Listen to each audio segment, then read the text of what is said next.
Hello everyone, in today's lab I'm going to cover some different modeling modifiers. I'm going to show you some modeling techniques, some new uh, uh, primitive polygons that you can start your scene out with that aren't just the ones by default. So we have the sphere here under our modeling tab, our poly modeling tab here. Sphere, cube, cylinder, cone, torus, plane, disc, platonic solid, super shape, uh, sweep mesh, text, and SVG, create polygons using scalable vector graphics from the clipart or imported SVG file. So I'm gonna show you some other ones that we have other than these. I'm gonna click this text real quick just to show you how this works. Very simple. So 3D type. If you wanted to go ahead and type like 3D modeling, right, you'll see that you can quickly and easily create some text. Now the models really aren't clean topology, but as long as you're not, you'll be fine using these if you're just rendering it out like this. But it wouldn't be great to export like this into a game engine or to some other modeling software because it wouldn't read it very well. You'd want to definitely clean that topology up on basically just these faces, but the rest of it's pretty good. Now, with that being said, clicking on the object, type 1, this is where you could change it. You could change your, I don't know if you have to highlight it first, but we'll just do it just in case. I'm sure there's ways to import, what's that? That's pretty cool, like an old Western kind of thing. That's a weird one. But yeah, you can get some really cool, if you needed text on like a sign or something like that, you can do that. So anyway, that's the text tool. So if you wanted to utilize that for anything, great fast way to create some text. Now going back in here, I want to show you the additional new primitives that I haven't shown you yet. If you haven't sort of explored Maya more than what I've shown you, if you go to this create tab, and there's so much, like every single one of these tabs has so much stuff that you can do, and I can only cover so much. Rigging, animation, all these tabs change to different things. This software is just so powerful, and I can only cover so much with you, but we're going to stick with just 3D modeling and animation. So go back to my modeling tab, go to create, and we're going to go to polygon primitives. So in here, and if I haven't mentioned this to you already, everything in green is new to this year's version. So over the years, I mean, the last few years in general, a lot of the stuff, these tabs have grown with so many new tools to make your workflow easier. But anyway, so create polygon primitives, and we're going to go to, so here's the ones that are in there by default. It has platonic solid, but it doesn't have pyramid, prism, pipe, helix, gear, soccer ball.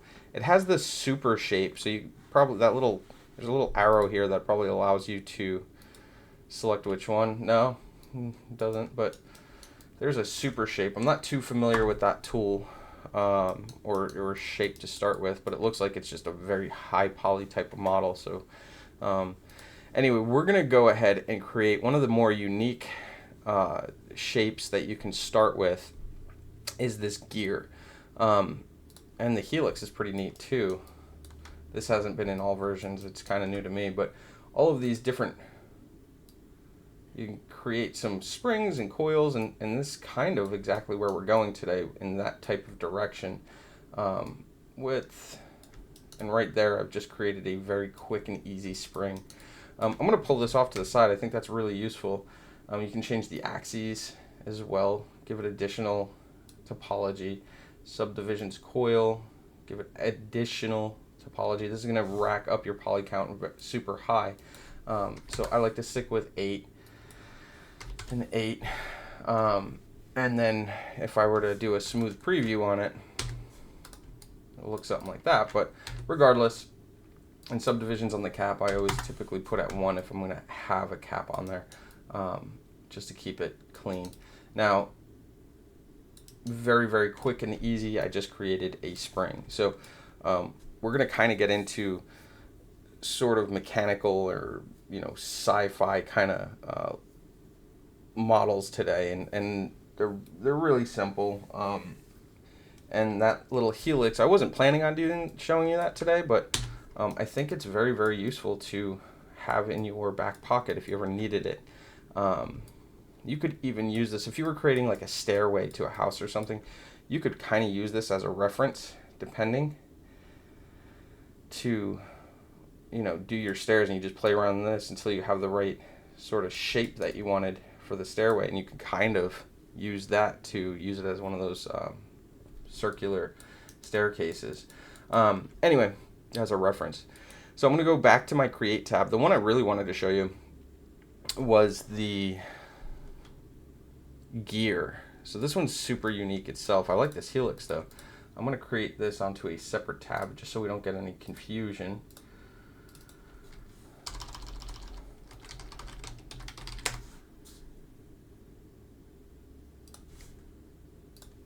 Okay, so I wanted to show you this gear because I think this is a super useful shape that can just really be so easily and quickly made that it wouldn't make sense not to show you this tool or this the modifier attributes on this gear as well. So the gear, if I were creating a gear here, it would take me forever to model it, or maybe not forever, but it would be pretty time consuming in comparison to what this is capable of doing. So I'm going to delete this sphere, but I would have to go through and select every other one, right? And then extrude,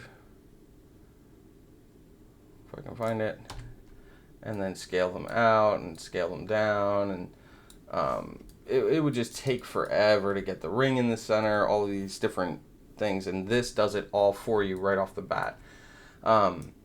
So I'm going to delete that. I'm going to go here back to my gear, and I'm going to go to my poly gear, and I'm going to start showing you some of the attributes in here. So so fast, so easy to do. You have this little slider for the amount of sides you want to use, so it goes down as little as 3. You can actually bring it up to as many as you wanted.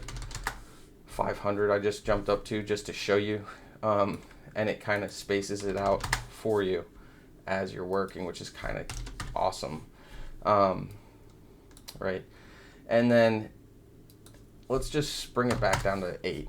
8 seems to be my number. And then I'm going to show you, here's the radius, so you can make it larger or smaller. And if you make it larger, now your gears get smaller, but you can also, let me see if it's this one. I think it's this one. There we go. You can also make them longer if needed as well. So I'm going to make a little gear here. This thing's massive, so I'm going to bring it down to like 1. And I'm going to bring my gear offset down to like 1. And I'm going to bring my gear spacing. So I'll continue where I was on radius. And then internal radius is the inside of it. So you can go ahead and use this little slider to create little the internal radius of it. The height, you can adjust the height of it, right, without having to scale it.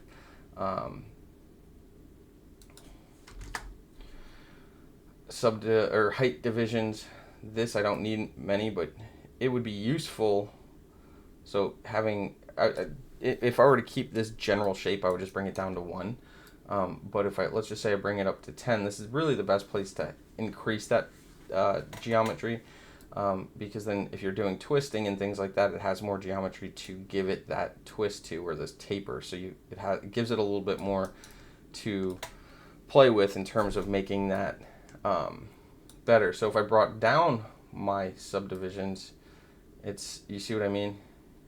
So adding them will help to those shapes.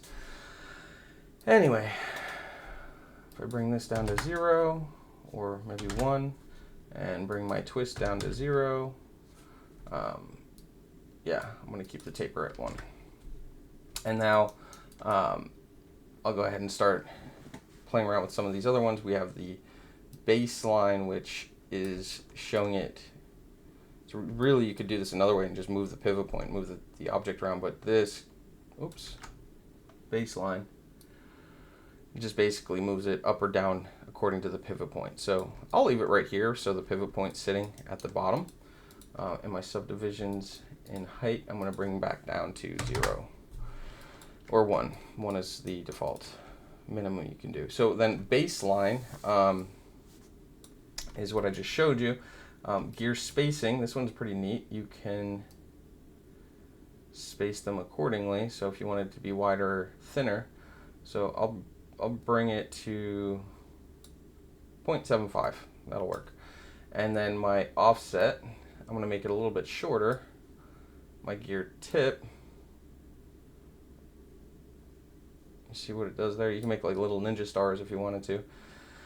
Oh, let me keep this one at 0.75. 1 on my offset. I'm going to make that one gear middle. I'm going to make that one. So the middle is here. And you can do all these crazy kind of shapes to it, but I just want it to look like a standard kind of gear. I'm not going for anything super fancy. And it's not this one. Yeah, it is. I'm going to bring this down to like 0.3, 0.4, 0.5 I think works. So there's my gear. All right, so you'll see it just has so much customization to it that it can be really neat, especially if you're building something mechanical, you know, something engineered, things like that. You combine some of these, if you were building something with these kind of springs and gears and things like that, it could be super useful. Like if you're modeling the inside of a clock or something, for instance. I'm not sure, just throwing rough ideas out there. Another thing, if you were going to be doing something like that,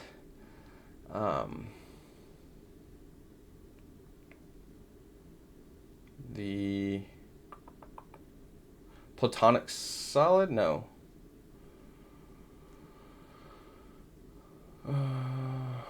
Let's just see. Platonic solid is a very strange, skewed shape, but if you add subdivisions to it, it can do really wonky things. That's not the one I was looking for.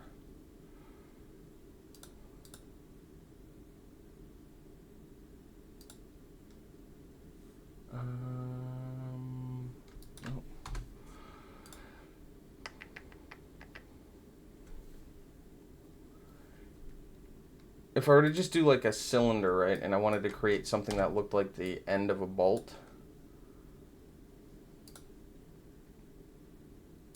I would set this to like, you know, something like this to make it look like the top part of a bolt. And then I'm just going to do this quick to show you. And now you kind of got that bolt.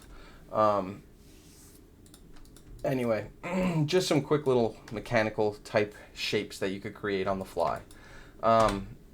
Now, the next thing I want to do is I would like to get into the bend modifier. And I feel like that is a super cool tool to use. So bear with me for a second. I'm going to start that by creating a cylinder. I'm going to scale it up, make it thinner, something like that. I'm going to change the subdivisions on this object to, let's say, I'll keep it at 20. And you know what? I'm going to show you the twist modifier first. And I want to set this to 90. I'm also going to drag this one out of the way. And I'm going to make this very long. Okay. So now that I've got this, I want to add subdivisions in the height. And I'm going to go to my attribute editor, and I'm going to go to subdivisions in height, and I'm going to jack it up pretty high. 50 seems, maybe I should shorten it up a little bit. So 50 should probably work, right? The next thing I would like to do is I'm going to switch to my front view. I'm going to duplicate this one and drag it over. And I'm going to make it just so it's just barely touching. I'm fine with it there. Now I'm at 7.71. No. I need to make this one negative.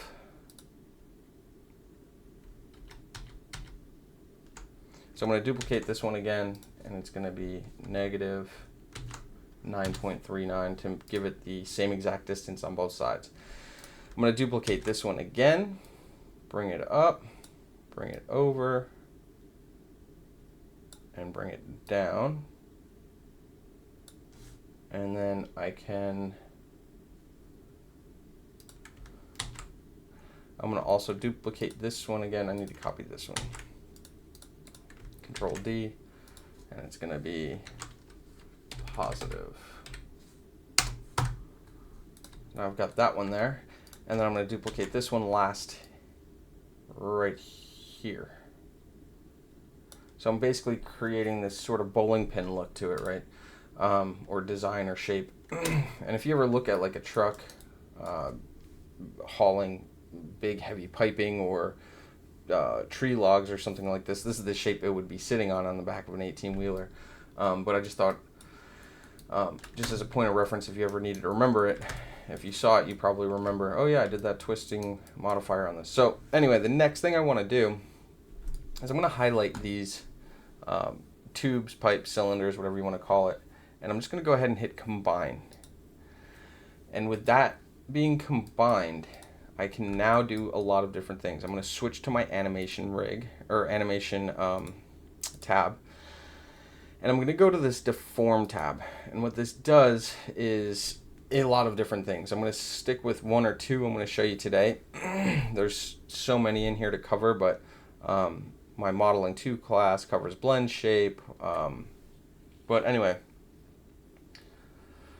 I'm going to go to my nonlinear, and I'm going to go to twist. So using these in the right places can save you a lot of time modeling. This would take forever to model if you didn't have these modifiers. So I'm going to click this twist, and I want to show you how it pops up. You'll see it's got like this little semicircle on the top, almost looking like a clock, right? And now I actually have this deformer, right? And I can go to my poly cylinder tab, and I want to show you that, my twist 1 tab, sorry, I meant my twist 1. I'm so used to going to these out of habit. My twist 1 tab, I want to show you what this does. So it doesn't look right, because I have this one horizontally and this tool is vertical, but let's just see what it does as it sits, right? So it starts to twist this thing. It makes it look like a bow tie, but we're not going for a bow tie look. We're going to bring that back down and to 0. So with this tool, I would like to rotate it at 90 degrees perfectly. And now I'm going to go back into my attribute editor and go to my twist 1. And now I want to try that start angle again and show you how easily this is to twist these pipes together. Now that gives you the look of a rope, right? It gives you the look of some steel cabling that's twisted together, or electrical wires, things like that. And it can just be really, really useful to be able to quickly be able to do a model like this. Now, I'm going to go ahead now, and this is all we're looking for, but let me finish, I guess, the rest of these. I have my end angle, which is going to untwist it if I bring it to the max, right? If I bring my low bound down, it starts to unwind it kind of, and if I bring it the other way, it only twists it up to a certain point. So, and the high bound just does it from the opposite end. So you can twist it up like this is all tied in a knot and these aren't, kind of thing. So anyway, I feel like that's a really cool, useful tool to be able to utilize when modeling. Now, the other thing I wanted to show you is I want to show you a really quick, easy tool that can be so useful. If I were to want to build like a fence, right? Quick and easy fence. And these are my my white picket fence, right? Just to give you an idea.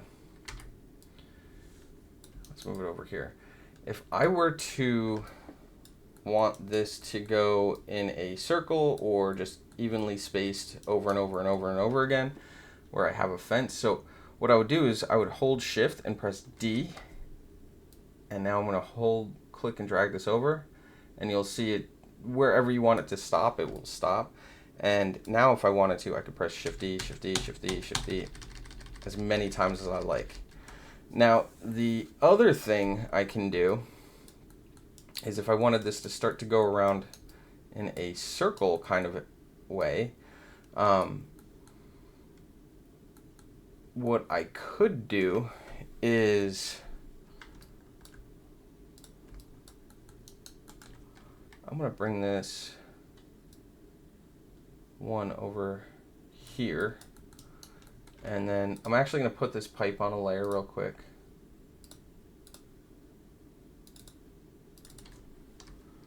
Pipe cables. We're going to make it twisting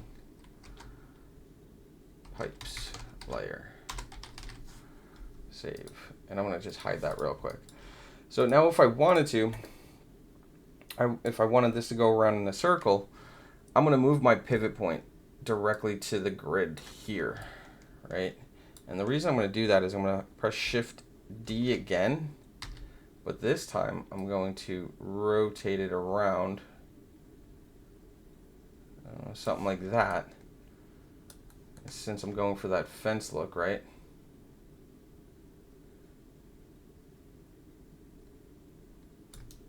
I don't want it to have too much of a space, but at the same time, whatever. You get the idea. And now if I tap Shift D, Shift D, Shift D, right? I just created it in a big circle. So undo that. And if I wanted to have this fence sort of, whoops,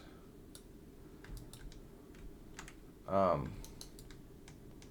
would just combine these and then drag this part of the fence over here and just line it up with the other ones. And now I start to get that, right?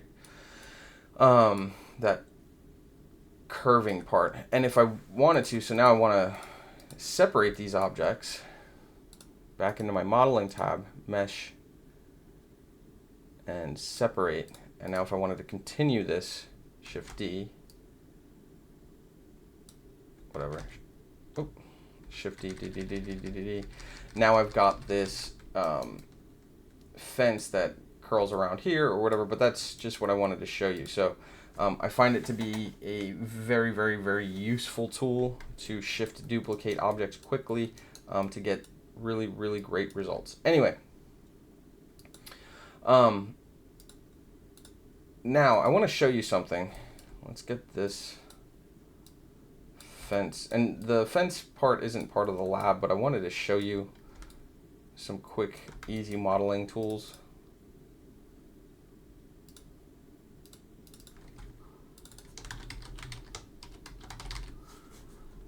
That you can utilize and kind of keep in your toolbox, and whenever you need them, you can pull them out. Trying to just simplify some of your workflow here. So now I just want to show you, if I were to move this twisting tool, I get a very similar, I could probably replicate it with the right settings to get it to look exactly like one another. But you can see that once I start moving this tool around, I start getting some totally different results. So Just to give you a heads up, wanted to show you that once you start moving this thing, it can really play around with your model quite a bit. So it becomes sort of a nuisance. Now, you'd always have to remember to, you can't even move them around by selecting them both. So when it gets down to the nitty gritty, you're going to kind of have to delete the history on this thing to bake down that twisting information. And to do that, you can do it a couple ways, but I'm going to select just this one object. So I've shown you edit, delete all by type history, because that'll delete all the history in the entire scene. In this case, if you wanted to do it just one object, let me show you two different things. I'll show you first the one that we've always done, delete all by type history. Now I get rid of that twisting thing, and now I can actually move this object without all the attributes being totally skewed and weird, right? But I also can't go back into here and utilize the gear attributes in case in the future I wanted to make additional changes to this. So I'm going to show you another way. Just by selecting this object, if I go edit, delete all by type, and do, or delete by type instead of delete all, delete by type and do history. Now I've just deleted the history on this and not my gear. So I can still make changes to my gear if I wanted to, add more sides and everything like that. But I won't be able to do it to this because I've deleted it. And it was really kind of, I'm at the point where I'm totally happy with my model. I know I'm not going to go back and make any changes to it. But anyway, so the last thing I'd like to show you is the bend modifier. I find this to be an extremely useful tool. And I could do it with a cylinder, I could do it with a cube, I could do it with anything. So let's just say I wanted to create this and have some bends to it, right? I don't want it, and I don't want to go through and let's just make it a little bit.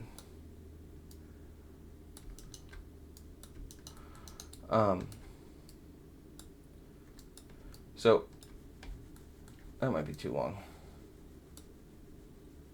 Something like that'll work, I think. Anyway, so let's just say I wanted this to start to bend around, and when I first started modeling, this is how I always did it, and it never turned out perfect. It was a long, tedious process, but you know, you start out without knowing these tools, you'll start your extruding process, and you want to rotate it a little bit, and then I've done this plenty of times, more times than I would like to admit, until I learned about some of these other cool tools. And I'm just showing you an example.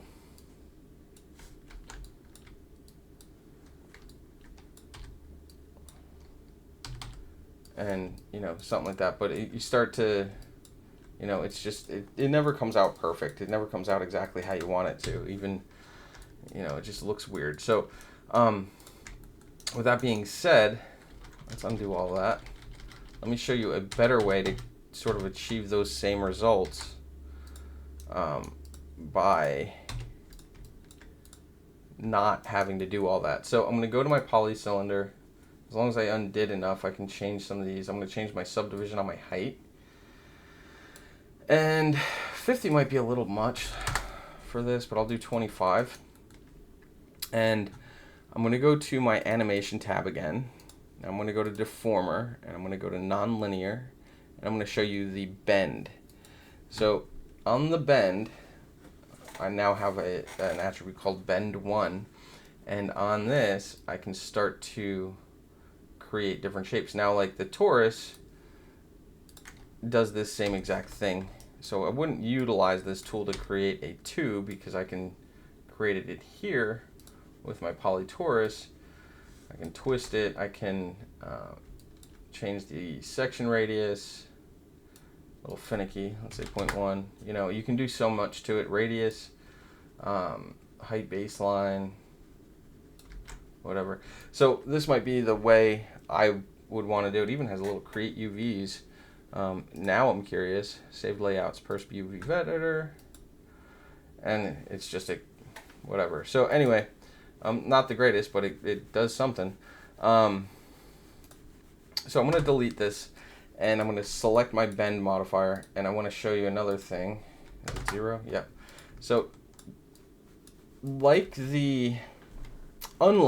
the twisting modifier, it had those little semicircles on each end of the model, which I could see and grab easily. On this one, it doesn't. So I don't want you to freak out. You can actually, that's cool. You can select the object and it'll show you the bend. In the older versions, you actually had to go in to select this thing. It wouldn't just pop up there, and you'd have to find it and click on it, and then you'd have access to your bend modifier. So it's really cool. You can just click the object now and play around with the curvature. You can change around, just like on this one, low bound and high bound. You can get some whatever different shapes. So on this, I want to show you, I'm going to create this to 180, and I'm going to bring my low bound to 0. So what I'm going to do is I'm going to create this quick little cable, this little cable tie or something to hold this cable up into a ceiling. Now I want to show you a couple ways to do this. So I want to show you one way specifically that's going to really help. You can do this however you'd like, as long as you get the same results, but I'm going to show you the sort of longer, harder way, but very useful skill to know. We actually have already done it, but I want to go over it again. And there's two ways to do it. I'll show you both ways. So anyway, once you have this bend modifier, just like the other tool, if I start to rotate it, in this case, it's going to do all these different weird things. So it's all dependent on how you have it set up. But I'm really happy with the shape. This is exactly how I want yours to look like. And I'm going to show you, I'm going to delete, edit, delete by type, and do history because I'm happy with this shape. And now what I'm going to do is, ultimately, I'll show you the quick and easy way first. But I want you to try this. If I go to my face, tap F and deselect, whoops, go here and deselect, I am going to extrude straight down from here. I'm going to hold V, and it's going to get me straight down to here. Now I have all the extra geometry over here. I'm not too concerned about it. If I wanted to get rid of these edges because I don't need them here, I'll just go ahead and delete them. But I need all that geometry in order to get that bend, and that's the fastest way to do it. And I'm going to need this one, so I'm going to deselect the last one. But I can delete, hold Control and delete, and that's going to delete all of your edges up to that point. In fact, this is going to be exactly like the other one, I think. Either way, you get the idea. So now, that's one way to do it, but it's not exact, right? It doesn't, it has an edge here that this one doesn't. It's not exact. So I'm going to go ahead and show you the other way to do this. So if I go to face, I want you to learn this for sure, and I'm going to delete this half. Now the first thing you're going to notice when I do that is that this doesn't go perfectly flat in order to flip this around, because we're going to create that U shape just with one half. So what I'm going to do is I'm going to tap R on my keyboard and just flatten those UVs out. It's super useful to know. Keep that in your toolbox to line things up perfectly, align with one another, verts, edges, whatever. So with that being said, I want to just go ahead and flip this thing over, but I also want to, I need to, in order to do that, I have to hold D and hold V, and drag this over to the center point here at this end. And now I can press Control D. Now I could scale it. Now I really can't because I didn't freeze transformation. So modify, freeze transformations. We covered that before, and it zeroes everything out and keeps your scale at 1, 1, 1, 1. I'm going to do -1. So that's one way to do it, and that'll flip it over right away. The other way to do it is press Control D and rotate around 180 degrees. So either way works. And now they're both identical on both sides. Now, a cool thing about this is if you were doing some unwrapping in things, let me show you how to do that. What I'm going to do is I'm going to go UV. I'll do cylindrical. And I'm going to rotate it.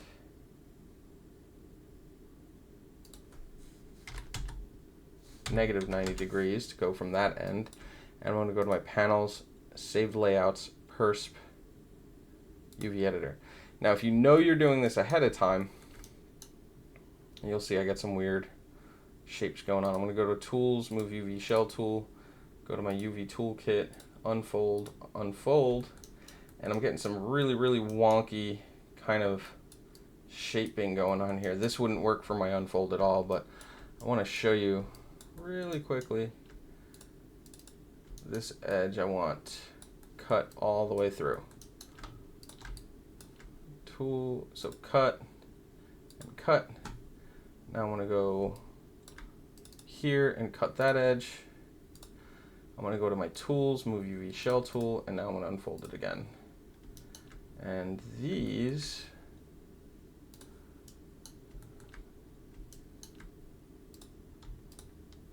you'll see all these highlight with one another.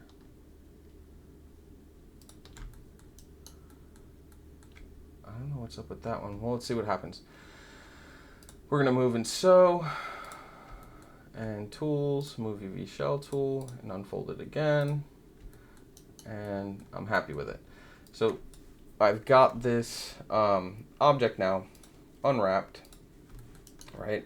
I can even lay this out. Modify layout, or modify, let me just double check. Yeah, layout, and now I've got my mesh unfolded. Now the cool thing about that, and I only did that real quick, one as a review, but two to help you save half the time, if I now duplicate this object and rotate it around or scale it at -1, whatever you'd like to do, I now have it totally unwrapped on both of them. So there's this one and this one. I'm going to click the little blue one. Now if I had done it the other way, I'm going to modify freeze transformations. If I duplicate and I go scale -1, let's see if it did it. Oh wow, it didn't even, really, really cool. So, but once I combine these, it'll probably reverse it. So the ultimate goal was to create this one shape, but if you were to unwrap it first, you now have unwrapped half of it already. You don't have to unwrap the whole thing. You save yourself a little bit of time that way. So if I combine it, yeah, that's exactly what happened, because it freezes the transformations automatically for you. And when it was at -1, it now brought it to +1, and it flipped the UVs for you. So tools, select your tool, or select your UV, and then modify flip. All right, great, I flipped the wrong one. Modify, flip, modify, flip. The other cool thing about this is that now that I've combined the objects, you'll still see I have the seam here from my UVs. I still need to combine and merge these verts. Hold shift, right click, merge vertices. I'm going to go to my merge vertices settings here on that little box. And I'm going to change that threshold to 0.01. That should do it, and click merge. And just to double check, it does, it worked. So I know it's all one closed object. So now with that being said, if I go back actually before the merge, just want to double check, yep.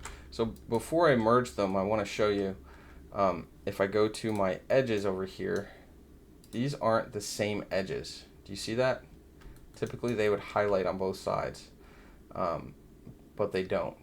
So you have to merge these. 0.1, that'll work. And now, if I go to my edge, you'll see that they're all, if I hover on this side, it hovers on the other side. And if I wanted to get crazy, I can now simply do a move and sew, and now I've got this entire thing totally unwrapped in one clean piece. Oh, I forgot about the cap. Modify flip. And now I'm going to do a modify layout. Again, if I was being really, really picky, and I'm going to show you as a reference, I want to maximize my space. The more you do it, the more you'll remember it. And I would put it something like that if that was the only thing on this UV show. So anyway, you can save yourself time by doing that, and it's a great little tool, that bend modifier. So anyway, now that I've got that done, I could, and I'm going to show you how to kind of combine some of these techniques. Like if I was going through a sci-fi hallway or something, you'll see like these, or like a power room of some sort, you might see these massive cables hanging from ceilings, and or even on the wall or whatever it is, right? Oops. I'll do it like it's a ceiling, it's fine. And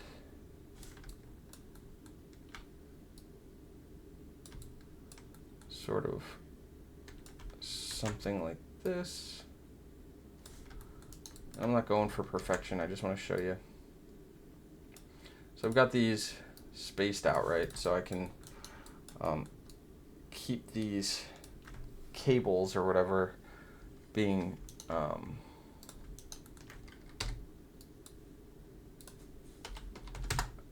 and let's just work in this viewport.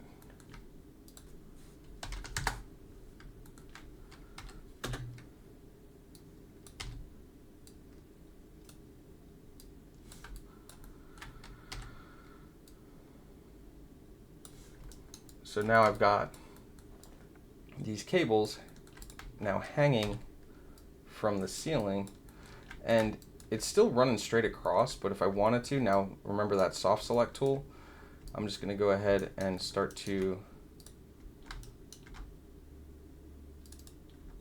I'm just going to do a quick little click and drag, grab like 2 rows of these, and tap B on my keyboard.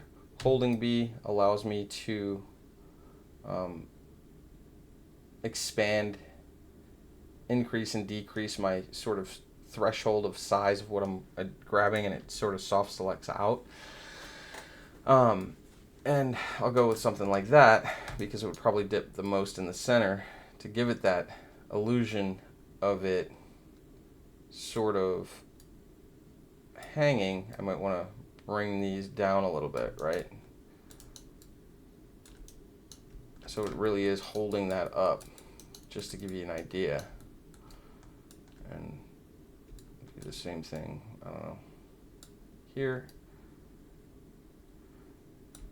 All right, one might swoop down a little bit more, but anyway, you get the idea. And we did that just from using our soft select tool to toggle that on and off. Just select a vert or an edge or anything, or a face. Tapping B toggles it on and off. So now that I've got that done, I'm going to just do this just because I have it in my scene. I can go ahead and bring these over. Hold V and snap to the center of this cap, and I'm going to go ahead and bring this smaller, and what I'll do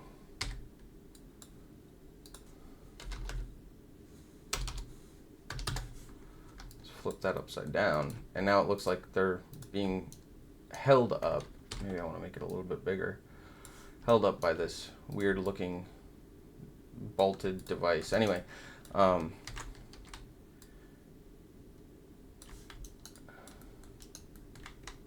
I would put this on each one.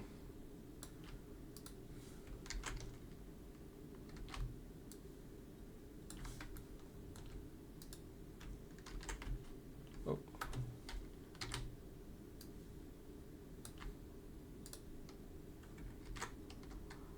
holding V, snapping it just to the center caps of my tubing, and now I've created this illusion of a, you know, these cables being swayed. But we learned the twist modifier, we learned the gear, we learned the bend modifier. There's so many other ones. I'll just create some stuff and play around with them. I don't know them all perfectly, but I'll show you what I can. You typically need some. So before I move forward, for the submission, this is all you're going to need. Just follow the rubric. Just take a screenshot of it. It would be more than sufficient. Make sure you got a screenshot of the twisting cables, a screenshot of your U shape. You don't have to unwrap it. I just did that just to show you how you could save time. So like if, let's say I was going to do these tubes or piping or whatever cables, the first one I would have created, I would have unwrapped that one, and then when I duplicated it, I would have had all the other ones automatically done. So anyway, now with that being said, that's basically your submission, and I'm just going to go ahead and cover a couple more things real quick. So, and let's just take all this and put it on the layer real quick. All right, so you typically need some geometry for these modifiers to work. So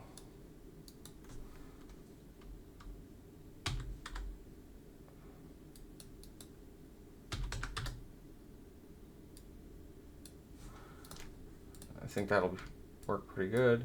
Maybe I'll go 25. And now if I go to my deform nonlinear, let's do flare, and now you can start to get some cool little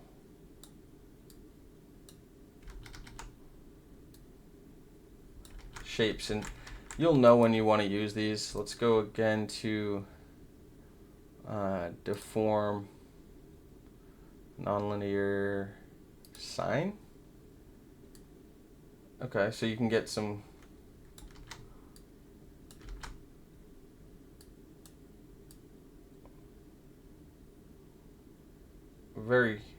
you're gonna need more geometry for it, but more size, but it's pretty cool. Create some cool little animations with that stuff, and some cool little weird little shapes that you can do. Anyway, let's go to the next one. We'll just show you what all these kind of do. We'll squash. We have a pretty good idea what this is going to do. Oh, that's awesome. It creates a squash and stretch effect. That's amazing. Oh, I love it. That is a really cool tool. Oh, I love that. You could create that as like the bottom post of a table or something like that, and you just did it in 2 seconds. Oh, that's a really cool tool. I like that. So anyway, that's the squash. That's probably going to be on my top 5 favorite deformers. We did twist. Let's do wave. This one, let's see if it... I probably need this shape.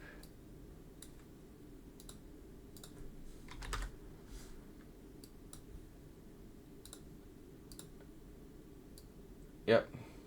Kind of does the same thing as that sine tool did. Like almost identical. This reminds me of those heart monitors you see in like doctor shows. Boop, boop. Anyway. It's pretty cool. Get some cool little effects out of it. Anyway, feel free to play around with all of these different deformers. I just wanted to go ahead and show you some of them. There is a ton in here. Just if you have questions about any of them, just reach out to me and let me know, and I'll get you all the answers I possibly can. But I think that's going to wrap it up in today's video. Again, just take a look at the grading rubric, but we're not going to need that.